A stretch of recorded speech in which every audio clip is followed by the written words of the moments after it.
এই যে বিগত 15, 16, 17 বছর হাসিনার নেতৃত্বে যে সমস্ত অত্যাচারটা হচ্ছে, হাসিনা ভোট ছাড়া যেভাবে ক্ষমতায় ছিল, যেভাবে দুর্নীতি এবং দুঃশাসন তৈরি করেছিল, এর বিচারটা দরকার।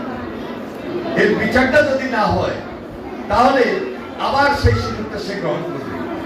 যদি আরেকবার সুযোগ গ্রহণ করে তাহলে যেটা বিগত 15-16 বছরে আপনাদের উপর অত্যাচার নির্যাতনের মাত্রা যে পরিমাণটা করছে তার চেয়ে বেশি করার সে সুযোগটা গ্রহণ করবে। এই জন্য আমাদেরকে খুব বেশি সজাগ হতে হবে, সতর্ক হইতে হবে। আপনাদের চোখের সামনে বেগম খালেদা জিয়াকে কিভাবে অত্যাচার করেছে, কিভাবে নির্যাতন করেছে, কি পরিমাণ অত্যাচার করেছে, মিথ্যা মামলা দিয়ে, মিথ্যা সাজা দিয়ে তাকে জেলখানে রাখছে মাসের পর মাস, বছরের পর বছর। এমনি তিনি অসুস্থ হন নাই, আজকে তিনি চিকিৎসাধীন অবস্থায় আছেন।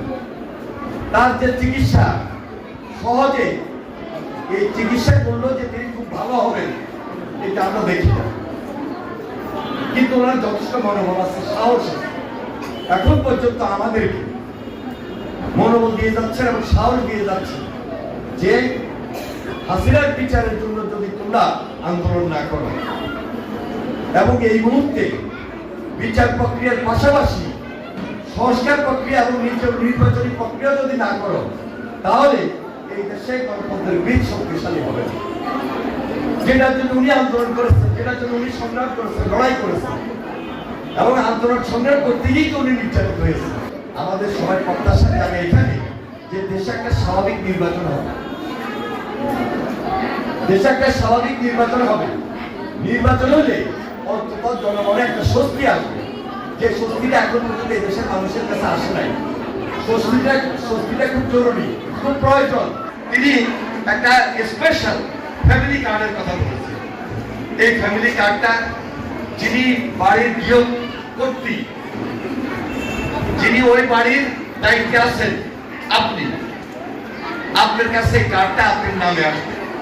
এই কার্ড দিয়ে আপনার স্বাস্থ্য সেবা, আপনার ছেলে মেয়েদের শিক্ষা ব্যবস্থার জন্য সহযোগিতা এবং বিশেষ প্রয়োজনে ইন্স্যুরেন্স অথবা যে কোনো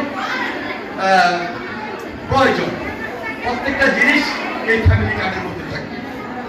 আপনার একটা পরিবারের প্রয়োজনে যতটুকু দরকার সেটা ফ্যামিলি কার্ড দেওয়া মাত্র সেই সুবিধা পাওয়ার কথা তিনি উল্লেখ করেছে।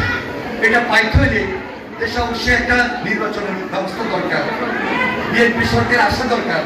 বিএনপি আসলো, বিএনপি বলেছে আমরা এককভাবে সরকার চালাবো, এককভাবে আমরা ক্ষমতার দায়িত্ব নিব না। আমরা সবাইকে নিয়ে, সবাই কারা, সবাই হলে তারা বিরোধী আমরা লড়াই করেছি, সংগ্রাম করেছি, একত্রে আন্দোলন করেছি।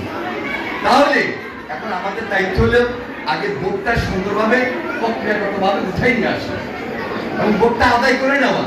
এই জন্য এই সরকারের কাছে আমাদের প্রত্যাশার জায়গা এত বেশি যে আপনারা হাসিনার বিচারটা দ্রুত করবেন, সংস্কার প্রক্রিয়াটা যেটা নাই, যেটা দরকার সেটাও করবেন এবং এট এ টাইম নির্বাচনের ব্যবস্থাটাও করবেন।